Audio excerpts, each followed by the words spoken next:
All right, Well, good hello, evening. everybody. Good evening, everybody. Good evening. Y'all know what day it is. It's Friday night. We just got paid and we party pumping. It's whatever, y'all. It's time to have a That's family right. conversation. And it's coming to the table as a collective, not just to make decisions, but to talk about what's going on and how we can make a difference and make a movement happen in this world on what we want to see get done. We come together as a family. Don't forget to invite yours. Your opinion counts. So don't stay quiet. Get in that chat. And we welcome you to our collective enlightenment on YouTube, P2G Networks TV on our YouTube. We hope that you guys will join us and get some good questions in about what you're going to see tonight. Tonight, we have a conversation about Black Wall Street before the riots. I know everybody talks about the Tulsa massacre and the riots and everything, and it always seems to blow up around the last days, which I can understand because that's what makes news. I'm your girl, Ruby T, L Ruby T, also known as the Crypto Queen of Harlem. I'm here with my buddy and my boo, Alvin Thomas, who happens to be also known as the what? Gold Banker coming to you live 1 gram at a time. Welcome everybody to the platform. Glad to have you here tonight. I could never Glad to say have that as well. Hey, everybody. So tonight, you're going to lock in, get seated, go grab some popcorn, a little drink, not too alcoholic. You know what I'm saying? Ain't having that happen. But we're going to have some mindful, heartfelt conversations about some solutions and resolutions moving from our past to our future. Let's get it popping. Hey, okay. everybody, Grand Rising, good evening, wherever you are in the day. And we hope that you stay. Islam, brother, Islam family. And it's good to see you too, Steady Moore. That's what's up. Let's get it on. Let's get it on. So, tonight in this conversation that we're about to start, on the and I refuse to refer to the end part, which is the Black Wall Street movement, one that has been brought to the light because of, unfortunately, because of all the losses that were taken in the end. But we want to talk about tonight what Black Wall Street was. I hate to say it, but we want to actually figure out, why was Black Wall Street such a threat? Mm, or It was it? was a threat, very much so. Hmm. Independence was real, and it was due to laws caused the independence. They just didn't realize the ramifications of having these laws in place. Exactly. They missed the Now, boat. what laws are you talking about? Uh, Laws like Jim Crow, segregation. Pick one. Pick any one of them that divided the states or divided the Okay. people. So, okay. So the I think the idea of what we're trying to get to the bottom of tonight is explaining to those who have never been exposed to this, to the even the tragedy part of this, what it was, how it came about. So we kind of got to, today we get to sit as the ancestor with our ancestors at the table and go, auntie, uncle, mommy, daddy, grandpa, grandma, why would anybody try to reach out and destroy people who never hurt anyone? What did we do, is the question that upset people so badly. If a child was asking this question, finding out about the end result, can you imagine a child not having the information of who they had become, who they were? Do you understand? I think what happens is we end up getting into these conversations where it's kind of one sided. It's like, oh, these really bad things happen, but who were we that it took place? And the sad part is that we were people who dared to not accept being put down, segregated, and given the least in the world to deal with. So we did more with less and were successful. And we were quite well sustained in an internal community. We were quite well sustained. So let's talk about some touch points. First of all, in 1920s, we had Black Town. Matter of fact, I'm going to give you just a little bit, but I love that. I love video. Y'all know me. I love video. And I found a really good one, and I'm hoping that I can be able to share this with you.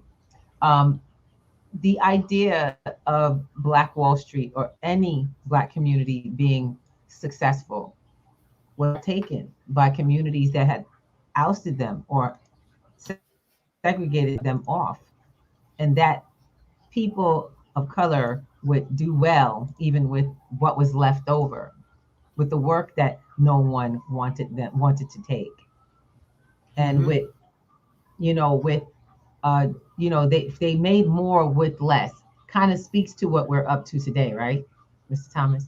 Without a doubt, without a doubt. You know, We are in the space of, we're bridging the gap right now. We're really in the space of bridging the gap. And there's always going to be some adverse reactions to bridging the gap because you're actually transcending from where you are and moving up the ladder. And that takes some work and takes some dedication. So there will be some, there's going to be some stumbling blocks along the way that you have to be willing to go through. And this community had to go through quite a few stumbling blocks, as you'll see when she airs the documents or the video. Okay, I have to prepare that at this time. Do you mind taking over for just a moment? Thank you. I'm no problem. So, one of the things that we really had, when we came to say we wanted to talk about Black Wall Street, and we could all say all the negative things that happened. Tulsa's in those 3 days in, I think it was May, and the end of May, June, end of May and the June. For 3 days, the horrendous acts that occurred, the people being removed from the home, towns being burned. But this was all based in a misconception. This is all based in a misconception of what someone thought might have happened without getting the gist of what really went on. I'll just share a little bit so you know. As I understand it, and I don't, to this day, there are historians who will say all the facts still aren't in. A young man who worked in a building went into a building to go use the facilities, the only building he could go into. And in the process of entering the elevator, he may have slipped or bumped into the operator, which was of Caucasian race. And it was an accident.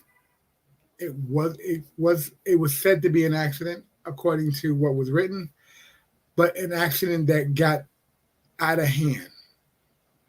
This turned a whole community upside down over hearsay. Yes. And I don't even believe when we spoke about what actually happened or what was turned into such a tragedy. Go ahead, Rue. Okay. So let's get to the conversation. So we were able to find a couple of really amazing videos. The first one I'm going to go, it kind of takes you back in history to explain how Black Wall Street came about. And it was said this is a video that is handled from Oprah's station that they had aired about the Trail of Tears. That was before, and how this led up to having been created, the Black Wall Street movement. Okay, so I want to share with everybody. Please know that this footage does not belong to us. This was a reproduction from the OWN station, which we owe say we're thankful and grateful to Oprah Winfrey and her organization for making this information available to us. So it's nothing that we would have had to purchase. It's something you can also see yourself on her YouTube channel, or even on the YouTube channel that I was able to pull. All right, so let's get this going. And we're gonna share this. I hope you guys can hear it.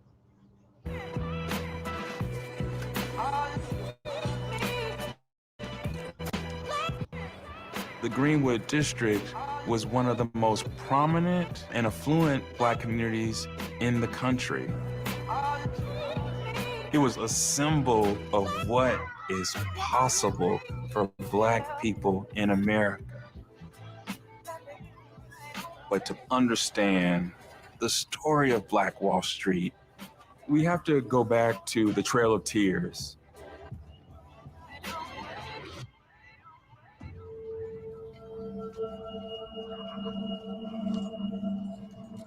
First Black people to come to Oklahoma were actually members of the Native American tribes.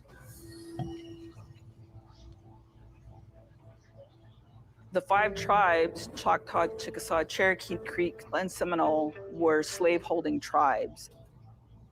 Some of them wanted to show that they were in allyship by mimicking what like the white settlers are doing. Indigenous people were affected by anti-Black racism. That process invited them into the slaveholder culture, even as they were subject to the worst forms of oppression and discrimination of themselves. When the 5 tribes signed a removal treaty, they had to remove their Black slaves too. The Indian Removal Act of 1830 forcibly evicts Native American tribes in the Southeast and transfers their lands to white farmers to expand cotton plantations. Over 100,000 Native Americans and approximately 4,000 enslaved African Americans make the treacherous journey to Indian Territory, now known as Oklahoma. The over 5,000-mile brutal and deadly removal is known as the Trail of Tears and Death. When everybody got to Oklahoma, many different ways, Black people were still enslaved here. They still were property, and they had to rebuild what the Indian tribes had in the Deep South. After the Civil War, you had freedmen living in Oklahoma. You have a freed Black population able to live on tribal lands in a communal way. The Dawes Act passed in 1887, allowing the federal government to break up tribal lands into individual plots. Black people in Oklahoma owned more land than in any other part of the country. About 2 million acres of land were allotted to the freedmen. So when you think about 40 acres and a mule and that false promise after the Civil War, Black people actually got that in Oklahoma. Those land allotments become the seeds of more than 50 Black towns that emerged in Oklahoma. More than any other state in the country. Once the 5 tribes received their allotment, then whatever was left, that was deemed surplus, and the government opened it for sale to whoever wanted to buy it. O.W. Gurley was a Southerner who hailed from Arkansas, who came to Tulsa to purchase land. The land that Greenwood exists on was not land that whites at the time deemed as valuable, but it's land that could be sold to quote unquote a Negro buyer. Gurley purchases an allotment of land. His goal was to incubate a Black community. O.W. Gurley opened a grocery store on what would become Greenwood Avenue. He was really able to tap into a lot of dynamics happening throughout the state, where he'd be traveling through these different communities, and some of the freedmen ended up settling in Greenwood. They were able to provide some of that nurturing wealth. Land for recently enslaved people is everything, because we have to imagine a world in which an enslaved person did not have property rights in themselves.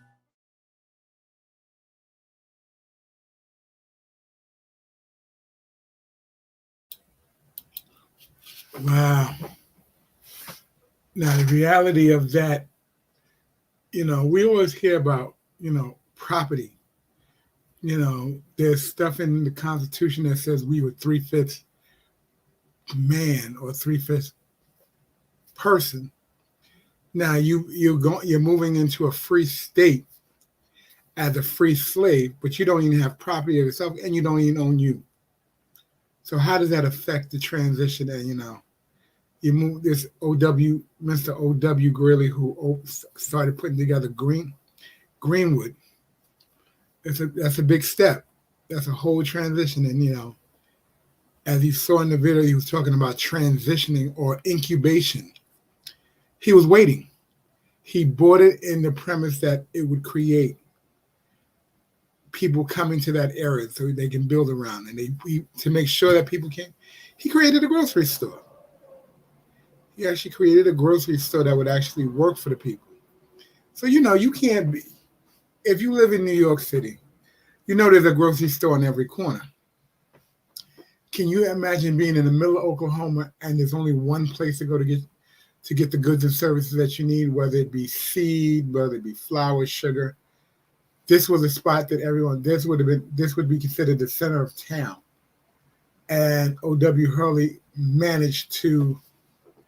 he would be managing to capitalize, but he would also create an opportunity for individuals to start a new life, start a new beginning. And having Greenwood put together, that was what it was, a new opportunity for people to expand on what they had going on. Hey, Miss Lady. How you doing? I just wanted to make sure I set up the next video. Look, I want to just say that we have to start looking at that as an example. What Mr. Hurley did was create the first ability for commerce to come in and go out. Something that was very important that we totally didn't touch on, and it was just crazy. That grocery store, I want you guys to get that commerce, the ability to do commerce allows you to connect with outside sources. You get information, styles, materials, everything from other places. He had to interact with the outside world and bring them so that they can be made available within a place where people were not able to get these things by just walking into a department store, by walking into a convenience store. They couldn't do it without fearing for their lives. But this gentleman, and what really got me was the Trail of Tears. We don't hear about the Trail of Tears often, how they got here. How did these people acquire land? These were people who were former slaves, who were ancestors. When we got to the 1920s and the early 1900s, you had people who had been formerly slaves, now landowners. They had houses. They built these places. So it's a lot that we don't know about what it looked like, what it took to get here. And as they mentioned that they were slaves of indigenous people. Absolutely. And in many cases, we got to realize coming into the new land, that separation was almost bound to happen. That separation of the tribes and the separation of the slaves from the slave owners that were indigenous, because of the fact that what happens is you were in a level playing field. I kind of got to me that the indigenous were actually in a space where Grand Rise, good evening, greetings, sister. We got to talk about this, because the fact is that, we don't want to talk about how Native Americans did own slaves. Mm-hmm.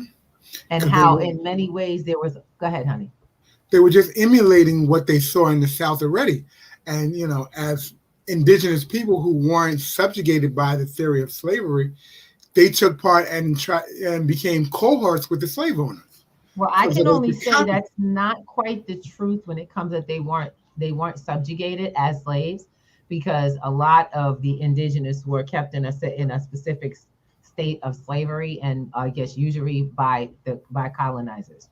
And I'll just be very clear that the point that the gentleman was making was, it was very interesting how they emulated people who did to them, that very thing they did to them. So I can only imagine that the bonds, or I should say those influences, would fall away when they found themselves chased off of their land. You know, slavery almost seemed pointless since it really became a process of survival the whole way over. Making sense, anybody? Leads back to the road of tears. Exactly. And Shelby McCain, good evening. Thank you. And like thank you, my sister. She says that everyone and every race has at some point been subjected to slavery. And it is so true, because slavery is only a symbol of power over another to create wealth for another.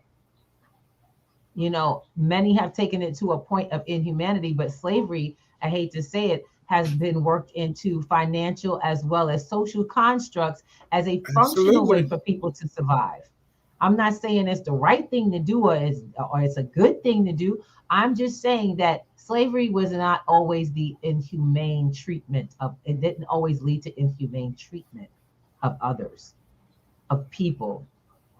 It used to be a way for people to pay their way to be able to live and survive when they had nothing, when they and they still do that till today. That's not there's no difference really.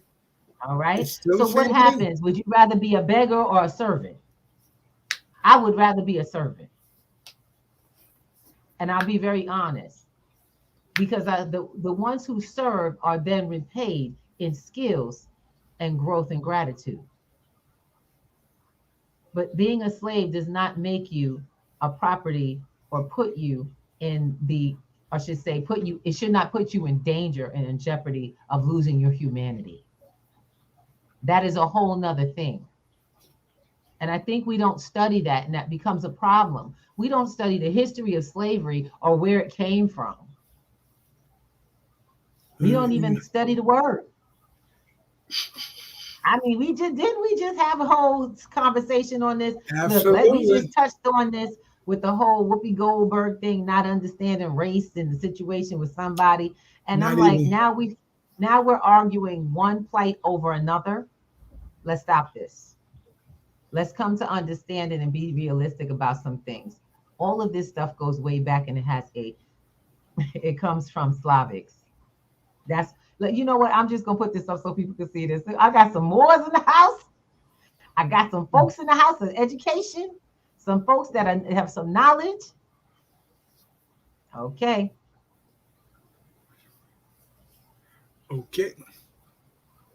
Thank you, brother. Study more. I don't know why Study More not on the show.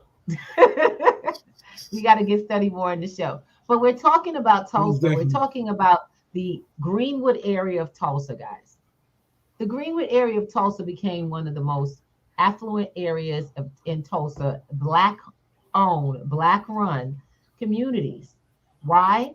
All out of one man's vision to pull everything together and give his community an outreach to the world and help them do business with one another. He created the first form of commerce.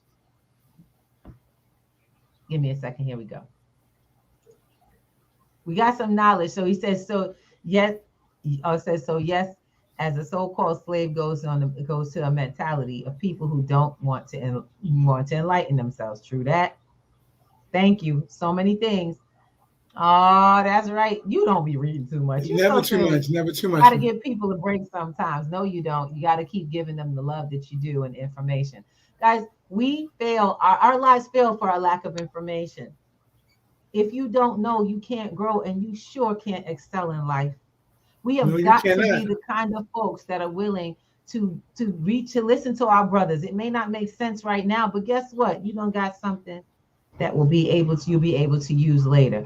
Shelby, here we go. We got a little book. Robert Davis, professor of history, Ohio State University, developed a unique methodology to calculate the number of white Christians who were enslaved along Africa's Barbary coast. Like I said, it does not start where we try to place it, guys. So let's not forget that slavery is a condition that was created, but it's been overcome many times. We've got to recognize that is something in the mind. And what these former slaves did was start to create civilized communication. And when I say civilized, that means that what they created was their own communication that built the lives of everyone around them. Absolutely. And let's talk about the life they built. Unfortunately, you're always going to have folks that are around you that's not a part of it.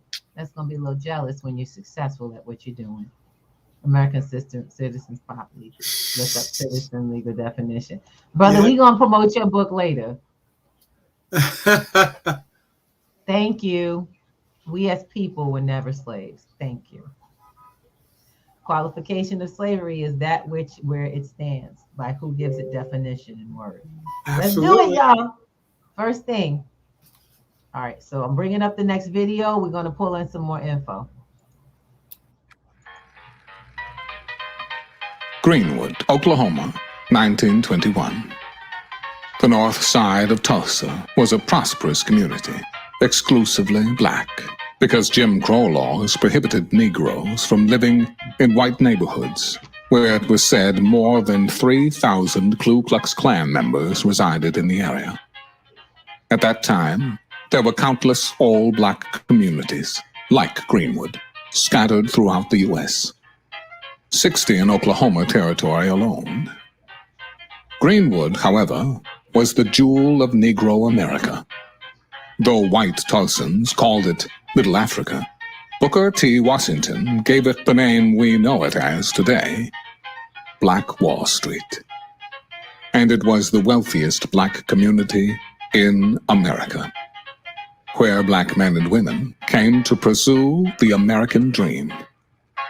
It boasted black-owned banks, pharmacies, grocery stores, movie theaters, restaurants, churches, newspaper publishing, law offices, a bus company, its own school district, where the average student wore a uniform with a suit and tie, a business college, a hospital with an entire black staff, and an internationally acclaimed surgeon. Black millionaires, which Greenwood was known to have had more millionaires residing there than the entire United States combined. And of the only 2 airports in the state of Oklahoma, one of them was for the half-dozen private airplanes owned by its black oil tycoons. To top it off, the minimum wage and living standard of a resident of Black Wall Street far exceeded that of the average white citizen of Tulsa. But on May 30th, 1921, all that changed. Dick Rowland, a shoeshine boy, entered the elevator in the Drexel building to use one of the only few colored bathrooms in downtown Tulsa. On the top floor, Sarah Page, a 17-year-old, a white elevator operator, began operating the in downtown Tulsa. On the top floor, now, Sarah Page. This is where we stop for good reason. Because this is where it seems that the story starts for them. And I'm a little tired of people telling, just for me, it's just, if it wasn't for people knowing about the tragedy, they would never know about Tulsa in the first place. Absolutely. What could have become of all of the society of people of color in the society? What could have come from that? That's, I think, that's what the stick is. That's what the sting is. What could we have become as a people? How could financial funnelage in this place have gone? Think about it. There were 60 allowed to grow and blossom. There were 60 black townships in Oklahoma that were prosperous, all around the nation, all around the state of Oklahoma. Can you but you have to get the significance of that. Not only were they outside of what they followed the law as it was written, they kept separate. Yes. But they were all separate and wealthy, and we held most of the millionaires, oil tycoons, airports, millionaires. The most millionaires in the United States resided in that town. So I want you to understand. It's not like we didn't do it or that we can't do it. I want us to get a real picture of what this looked like. It looked like that people who were stuck with circumstances that were created to keep them down overcame them by following the rules. The only thing they didn't do in their town was police themselves. So, by the way, this was not the only riot that took place, and they call it a race riot. So it becomes a race riot when people defend themselves from being attacked, because it wasn't a race riot until you had people who didn't live there coming into town.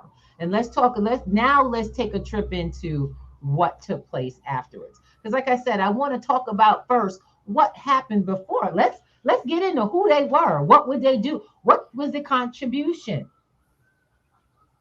But we ain't gonna leave it at the end of this thing with that. Y'all know I don't play that. Y'all know I don't play that. This sister don't play that. We gotta have resolution. We gotta talk about then to now. So let's get on this. We're gonna let Mr. Morgan Freeman continue to narrate here. All right, let's get it popping. Elevator when it lurched, causing Roland to stumble. He bumped into Sarah, and she screamed.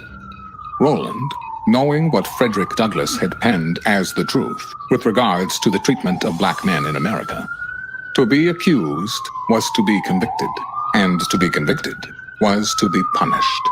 In this case, punishment, when it came to the accusations of a white woman, meant death, and knowing her scream was a likely death sentence, young Roland ran away. He was later seized and apprehended with the intent of being lynched. Word of a black man raping a defenseless white girl spread throughout the Tulsa area.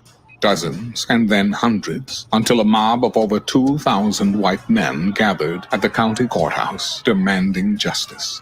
But justice for what? Sarah Page wasn't assaulted. Her clothes weren't ruffled. And though her story wavered during questioning, she ultimately affirmed she was not harmed. Moreover, she refused to sign a statement saying that she had been raped. But don't let the facts get in the way of a false accusation of a black man who needed to be put in his place at the end of a rope. The Tulsa Tribune reported, "A Negro assaults a white girl. And later, To lynch Negro tonight."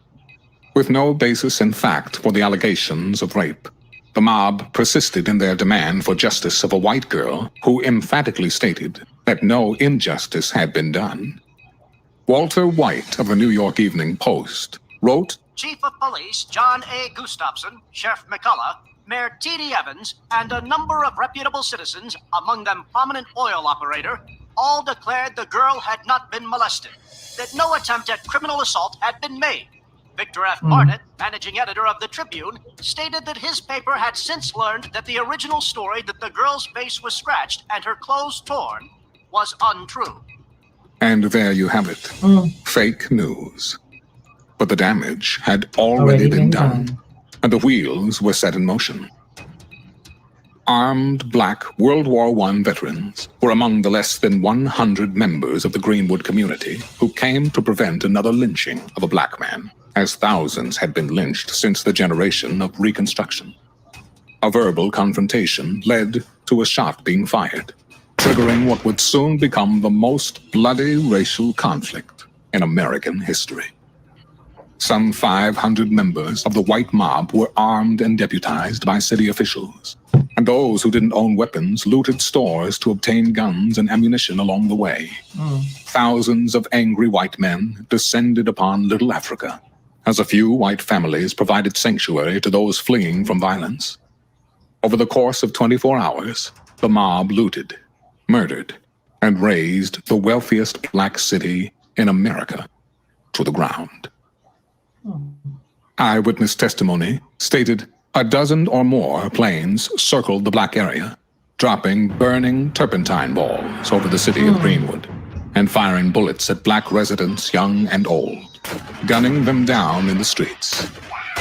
It was the first and only time Americans used planes to attack and kill its own citizens, as it destroyed an entire city. Authorities engaged in a concerted effort to prevent help from arriving until considerable damage was done by cutting off communication, requesting help, blocking transportation ways of firefighters and ambulances, and even preventing the Red Cross from coming in earlier to help the injured and terrorized community. As they passed the city's most traveled street, they held both hands high above their heads, their hats in one hand as a token of their submission to the white man's authority. They will not return to the homes they had on Tuesday afternoon, only the heaps of ashes, the angry white man's reprisal for the wrong inflicted on them by the inferior race. Tulsa Tribune. Following the massacre, insurance companies refused to compensate the residents, though the city and its officials were found negligent in preventing it. Decades of silence about the terror, violence, and theft passed. There were no convictions for any of the charges related to the murders or violence. Not one white person was ever held responsible for these crimes, though dozens of black men were indicted for inciting a riot. Government and city officials not only failed to invest and rebuild the once thriving Greenwood community, but blocked efforts to do so, and even actively sought to appropriate their land. The crime wasn't acknowledged by the city or the state of Oklahoma for over 70 years, rarely mentioning it in history books, classrooms, or even in private. Most residents grew into middle age, completely unaware of what had taken place. Even a report detailing the history of Tulsa's fire department from 1897 to 2017 made no mention of the massacre. And on that Memorial Day weekend, June 1st, 1921, Greenwood, Oklahoma, was brought to an abrupt end. Black Wall Street was wiped off the map. 300 African Americans murdered, possibly more. Thousands injured. More than 10,000 left homeless. 40 city blocks burned to the ground. And the few homes left were completely looted. The Tulsa Real Estate Exchange estimated property losses amounting to the equivalent of more than $32 million in today's money. Unbeknownst to most, Tulsa's Black Wall Street wasn't the only black town to be ethnically cleansed in America. It wasn't the only city forgotten, nor was it the only black town where no one was ever arrested, prosecuted, or where victims were never compensated. Time has passed. Memories have faded, and survivors have died, taking the knowledge of not only how the cities were destroyed, but arguably even more tragic, the knowledge of how these countless all-black towns were built. Can a biblical blueprint be extrapolated from what we found? That is indeed our challenge, to cooperate, coordinate, and collaborate in order to turn our desolate neighborhoods into thriving communities and build them up by utilizing the keys to economic and societal development. Let us rediscover, let us reunite, and let us rebuild a new Black Wall Street.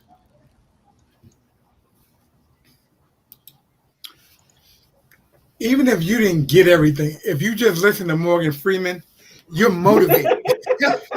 Exactly.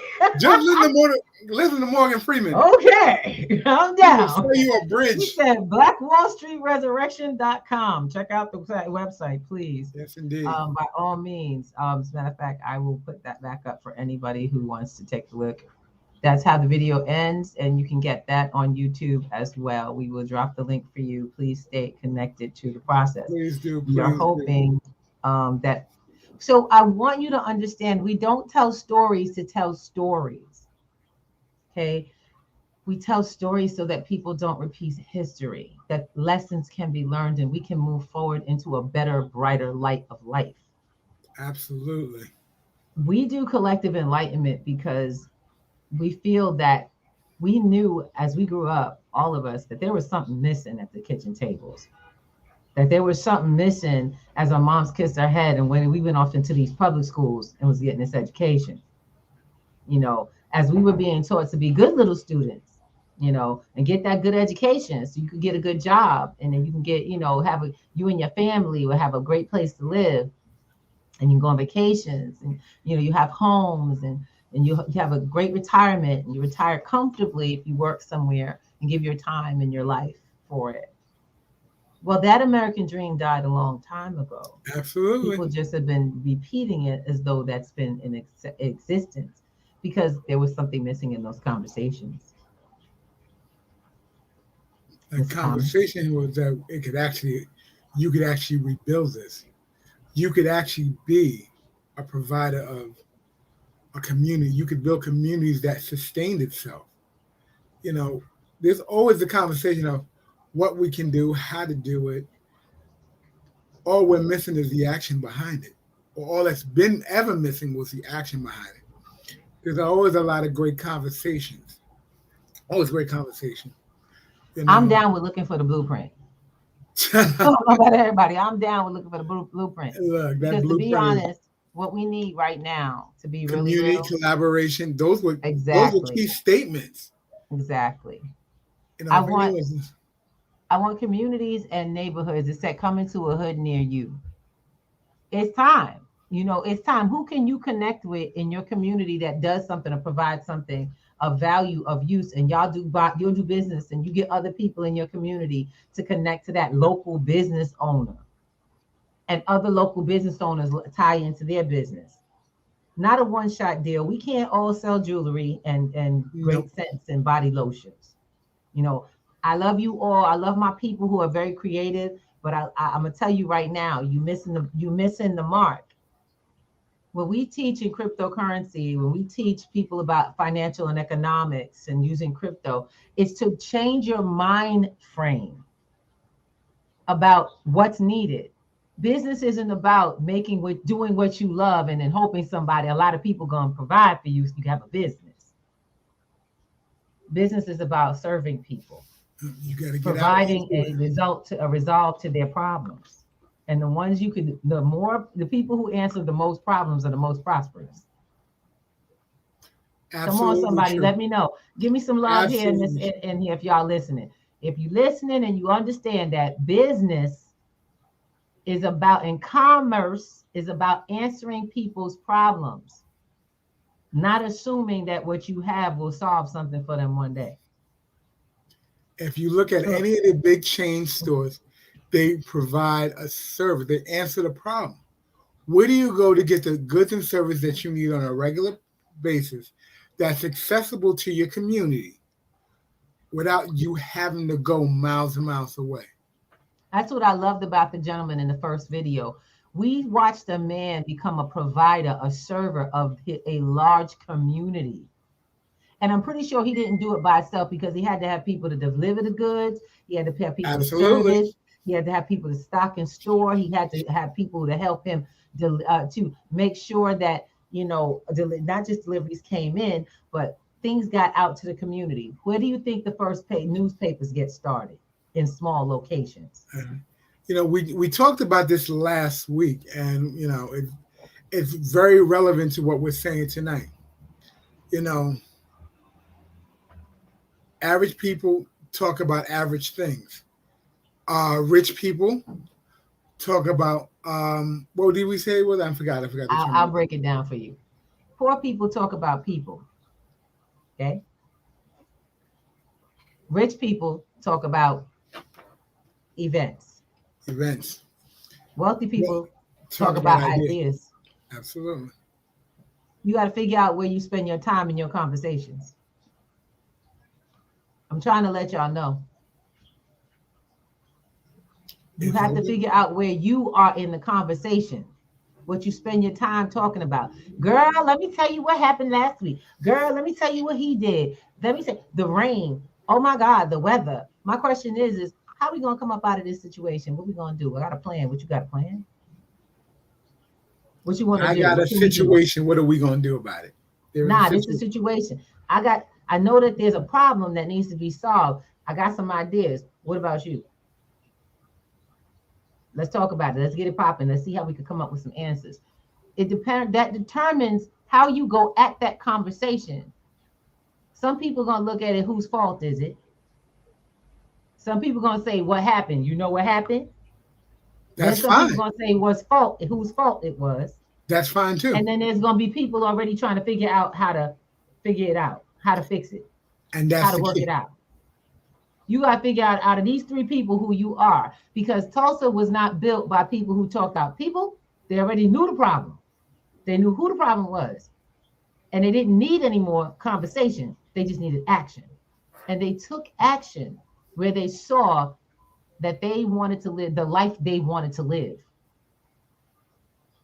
There you go. There we go. I'm sorry, y'all. I have to put these up.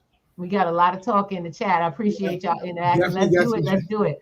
That's right. Low frequencies talk about people, places, and things instead of solutions. There you go. Frequency is key. I love it. I love it. You gotta raise your vibrations to resolution. When we talk to y'all about coming to class, by the way, I'm gonna throw a look. I'm gonna do what Robert Kiyosaki does. You want to get on later on tonight at 9 p.m. right after we done.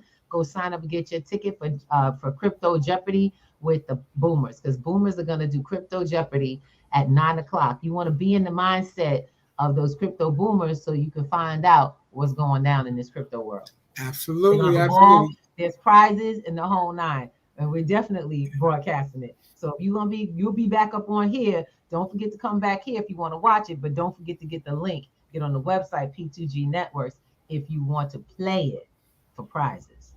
That's what I'm talking about. Most definitely.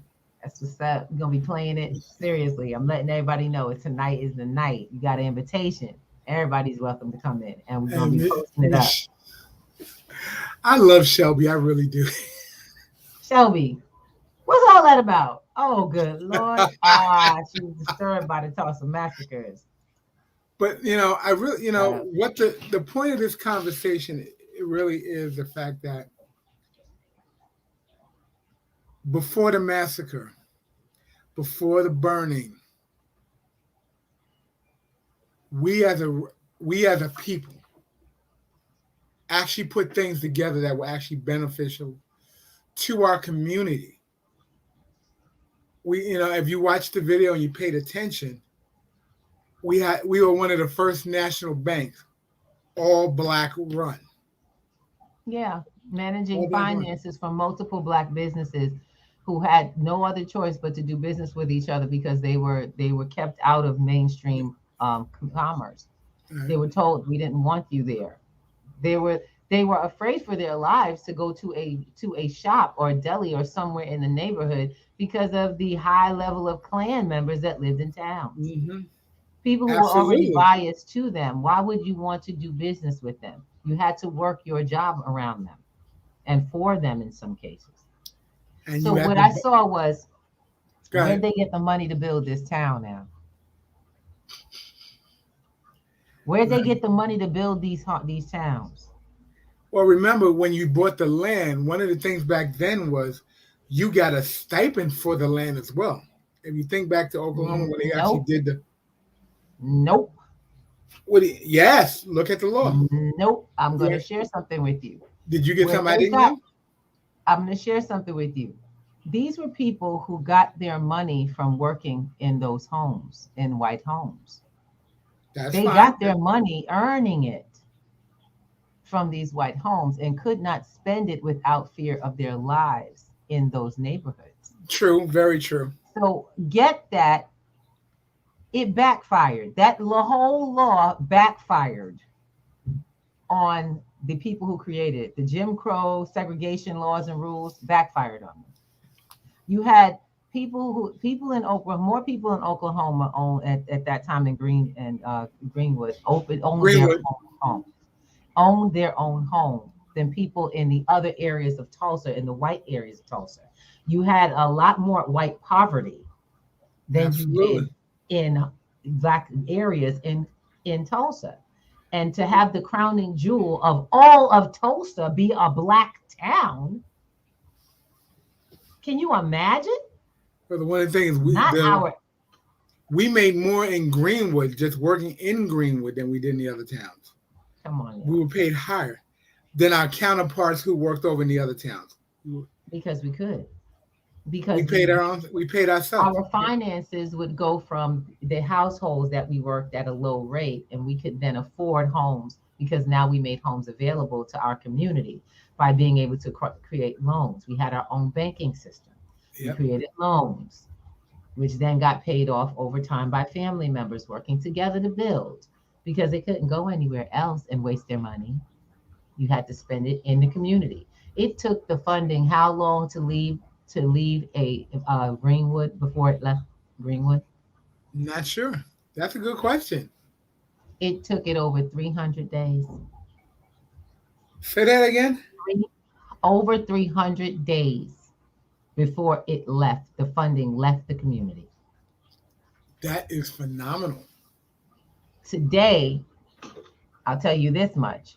It takes about a few hours to leave our community, our Black communities today, Absolutely. To go right out and away from places that would support you, your children's growth and finances.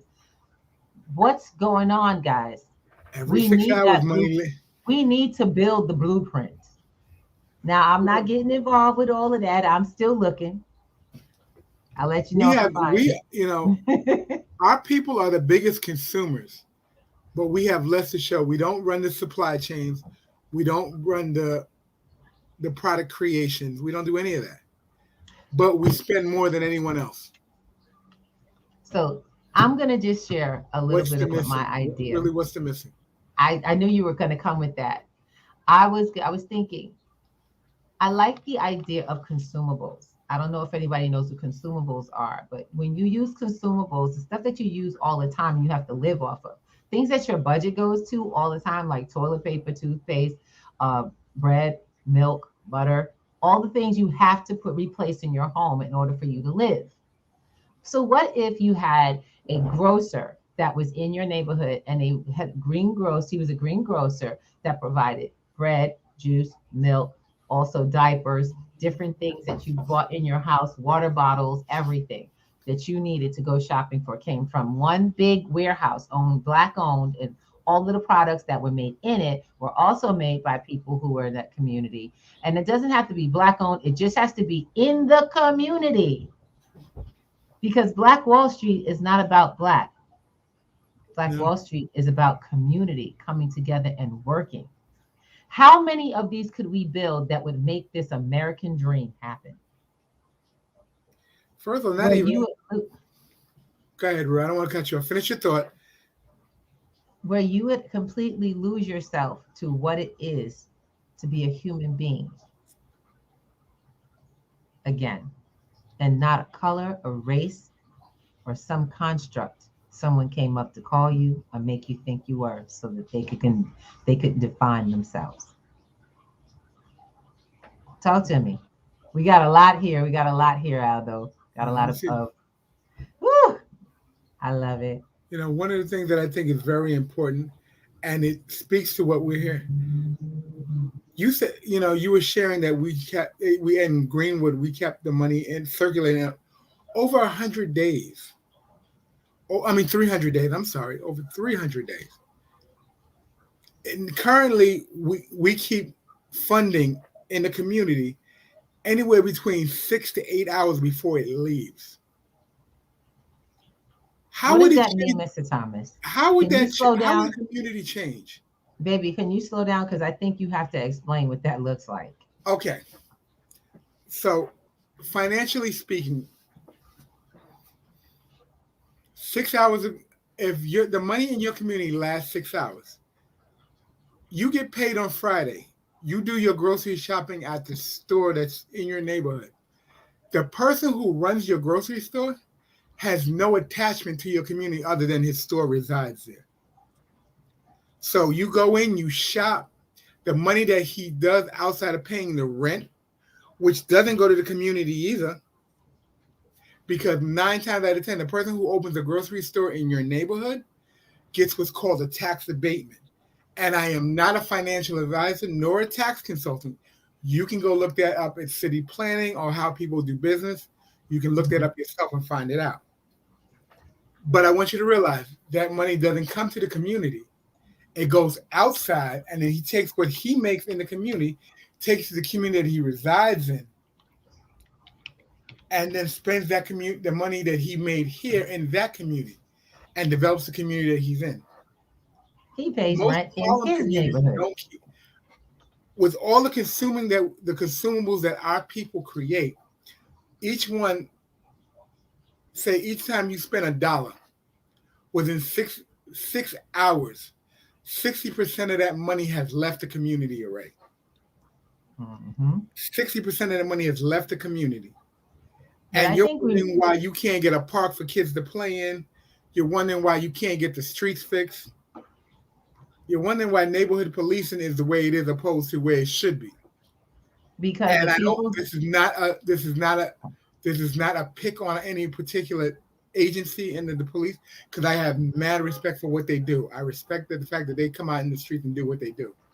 But I want you to understand, policing in private areas compared to policing in public areas are two different hats altogether. Yep. Different world altogether. Different all the way together, because you already, no, I don't want to say that. People are aware of the fact that when you're stopped in your neighborhood, apprehension is high. And you can ask anybody, people are apprehensive, the officers are apprehensive. When you go to another community outside of here, where we live, I'm only speaking of New York and Harlem. When you go to other areas outside of this, community policing looks completely different. And I do mean including the PAL, community interaction, how you're approached. I've been in other areas where I've been approached and they're like, sir, could you please tell me why you're in the area? Not with your license and registration. Why are you here? You're looking for somebody? Whole different concept, whole different demeanor, other than put your hands on the steering wheel. But let me digress. I want to talk about finances.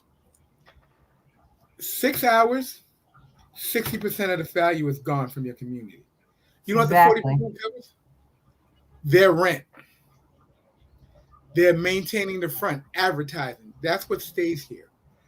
But no, they're not advertising with you. They're advertising with other agencies outside of your community. So again, that 40% slowly dissipates, but it disappears over 17 hours. All right. So the reason I asked you to explain that is very clear, and you did a great job, because what really has gone down is that there's business people coming in to your community that are not doing business with you or anyone in your community that provides the same services. They're most likely leaving the neighborhood and spending in other areas, including where they live. Give me 1 second. So I'm going to suggest something, because it's just way too much information coming in at one time. We've got some amazing people who have a lot of info to share. Please, please, please check the chat. This is just way more than we can display all of. I want to say, you're amazing, Miss Shelby. You are so welcome. And study more. You know, we got your back. These are people, we want to have the family connect with the rest of the collective. Y'all make sure y'all get with Collective Enlightenment. But even more so, join P2G. This is a network of people who have information about law, about finance, about land, about literally everything you can think of. And we come together as a community. We have days that you can come and join us. So hop on the P2G website. We got to get ready to hop off because we have class to prepare for you all. We hope that you'll join us for the Crypto Boomers. Crypto Boomers, what, Al? Jeopardy! Crypto Jeopardy, but the Crypto Boomers. Don't forget, if you go straight to the website and you just click our free classes, you'll get to see that. So don't forget, free workshops at the website. You're going to love it. You're going to have a ball, because we already did this in April. What was it? April of last year? October. So October of last year is when they did the first one. You should check it out. You can see it on the website if you want to see the video of it. It's really fun. and you guys can join it. People won well over $600 of worth of gifts of prizes last time just playing. So hey, you got to be in it to win it. Absolutely. I don't know. Look, I don't know what the we even prizes gonna have are Alex today. Trebek there tonight. Brother Alex from Jeopardy will be on there tonight, so make sure you get on there. Alvin Trebek. This is Jeopardy. Don't have Most me definitely, have I wanna thank you Alex guys. Trebek's organization calling me on the phone. Like, excuse me, sir, you mentioned she was going to be where? Guys, have a wonderful night. We'll see you in 1 week. And don't forget, if you want to learn how the basics around crypto, around trading tomorrow morning, Mr. Thomas is on with crypto P2G trades. He's showing anybody who wants to learn how it works, and he's doing it for free. So you better get going, because there ain't a whole lot of platforms that'll teach you for free. Let's get it going. Talk to you soon. Don't forget, it's P2G Networks. I just dropped it. We love you, and we'll see you all very soon.